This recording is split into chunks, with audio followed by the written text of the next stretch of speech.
રાજ્યકક્ષાના કૃષિ મંત્રીના નિવેદન બાદ શિક્ષકોમાં નારાજગી જોવા મળી રહી છે। શિક્ષકોએ મંત્રીના નિવેદન અંગે TV9 સમક્ષ વેદના ઠાલવી।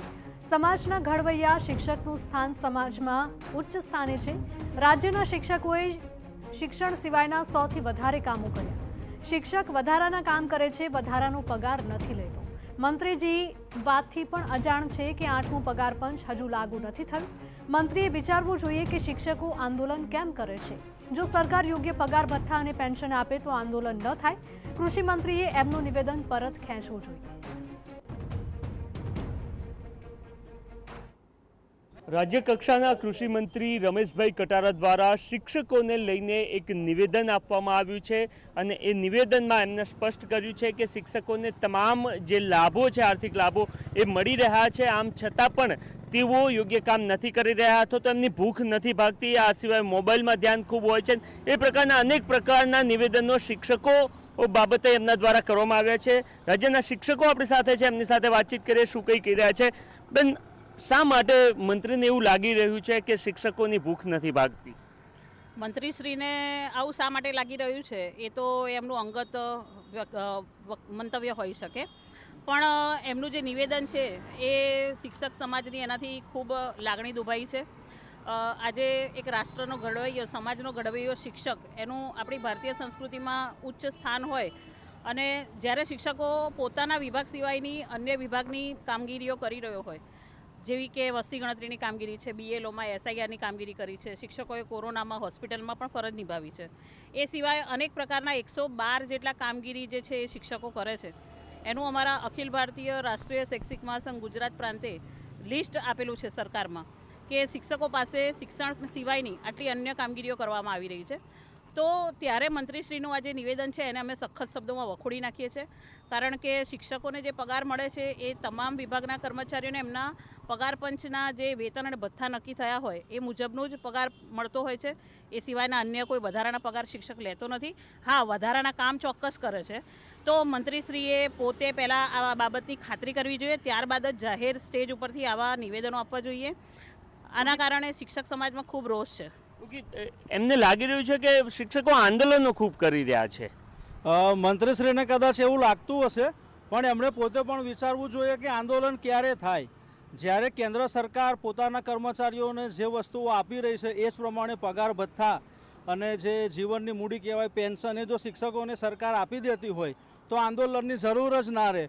મંત્રીશ્રીએ કીધેલું છે કે 8મું પગાર પંચ જો મંત્રીશ્રી જાહેર કરી દેતા હોય કે અમે 8મું પગાર પંચ આપી જ દઈશું તો શિક્ષકોને આંદોલનની ક્યાં જરૂર પડવાની છે। અને એમને એ નોલેજ નથી કે હજુ તો 8મું પગાર પંચ કમિટી બની છે, હજુ તો ભેંસ ભાગોળે અને છાસ છાગોળે। બીજું કે મંત્રીશ્રીને પોતાને એમણે એક નિવેદન એવું કર્યું કે 500 ને 1000 રૂપિયામાં જૂના શિક્ષકો નોકરી કરતા હતા। તો મારે મંત્રીશ્રીને એ પણ યાદ કરાવવું છે કે પણ આપ પણ યાદ કરો કે આપની ત્રીજી કે ચોથી પેઢી પહેલાંના ધારાસભ્યો મફતમાં સેવા કરતા હતા અને અમે તો મોંઘવારી પ્રમાણે જ અમારો પગાર સરકાર નક્કી કરે એ પ્રમાણે મળે છે। એટલે આ દુઃખદ બાબત છે અને અમે સખત શબ્દોમાં વખોડીએ છીએ। આમ જનરલી જે છે આજુબાજુની વાતો જ કરી છે, પરંતુ શિક્ષકોનું જે મૂળ કામ છે એની પર પણ એમને પ્રશ્નો ઊભા કર્યા છે। મોબાઈલમાં ધ્યાન વધારે આપે છે, એ વર્ગખંડમાં શિક્ષણની ગુણવત્તા સંદર્ભમાં પણ એ પ્રશ્નો ઊભા કરી રહ્યા છે। હવે મોબાઈલની અંદર અત્યારે બધા પ્રકારની કામગીરી થાય છે। દાખલા તરીકે શિક્ષક શાળામાં જાય તો સૌથી પહેલાં શું કરતો હોય છે તો બાળકોની હાજરી પૂરતો હોય છે, પછી રિસેસ પડે ત્યારે MDMની હાજરી પૂરતો હોય છે। એટલે મોટાભાગની કામગીરી મોબાઈલમાં થતી હોય છે, એટલા માટે મોબાઈલનો ઉપયોગ કરવો પડતો હોય છે। ઉપરથી શિક્ષકો ઈચ્છે છે કે મોબાઈલ બંધ કરી દો, અમારે મોબાઈલની જરૂર જ નથી, અમારે ઓનલાઈન કામગીરી આવી કરવી જ નથી, જેથી કરીને બાળકોને અમે યોગ્ય ન્યાય આપી શકીએ। અમને લેન્ડલાઇન નંબર આપો, અમારે કામગીરી કરવી જ નથી મોબાઈલમાં।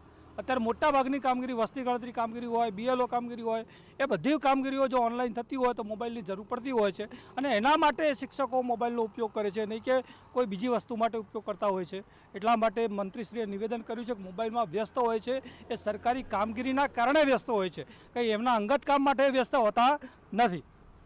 એવું લાગે છે કે મંત્રીશ્રી શિક્ષકોને યોગ્ય રીતના ઓળખી નથી શકે, એના કારણે આ પ્રકારનું નિવેદન કરી રહ્યા છે, અથવા તો એમનું નિવેદન આપ પરત ખેંચવું જોઈએ, માફી માંગવી જોઈએ, એવું કંઈ આપને લાગી રહ્યું છે? હા, એમણે પરત એમનું નિવેદન ખેંચવું જોઈએ। એનું કારણ છે કે જ્યારે આપણા મોદી સાહેબ, મુખ્યમંત્રી સાહેબ અને શિક્ષણ મંત્રી તમામ શિક્ષકોને જ્યારે પ્રોત્સાહન આપતા હોય એમની જે પણ જે વસ્તુઓ જેમણે કામગીરી કરી હોય અને બિરદાવતા હોય ત્યારે પ્રોત્સાહન આપવાની જગ્યાએ આવા જે નિવેદનો આપતા હોય એ હતોત્સાહવાળા છે, આવા ના આપવા જોઈએ એમણે.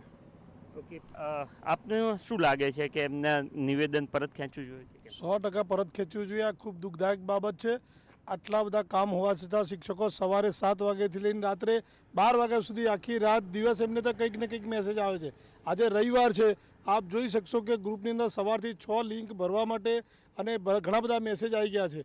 સવારથી કામ ઓનલાઈન ચાલે છે ત્યારે કે આ રીતે મોબાઈલનો ઉપયોગ કરે છે એ એકદમ ખોટી બાબત છે અને શિક્ષકોને હતોત્સાહિત કરવાની બાબત છે. ખૂબ દુઃખની બાબત છે. ઓકે, તો આ પ્રકારના નિવેદન મંત્રીશ્રીએ ના આપવા જોઈએ.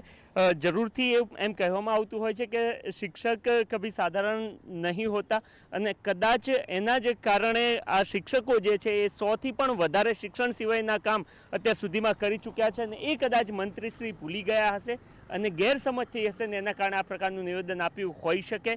શિક્ષકોનો મત છે કે મંત્રીશ્રીએ આવા નિવેદનોથી બચવું જોઈએ અને પોતાનું નિવેદન પરત ખેંચવું જોઈએ. કેમેરામેન મહેશ સાથે નરેન્દ્ર રાઠોડ, TV9 અમદાવાદ.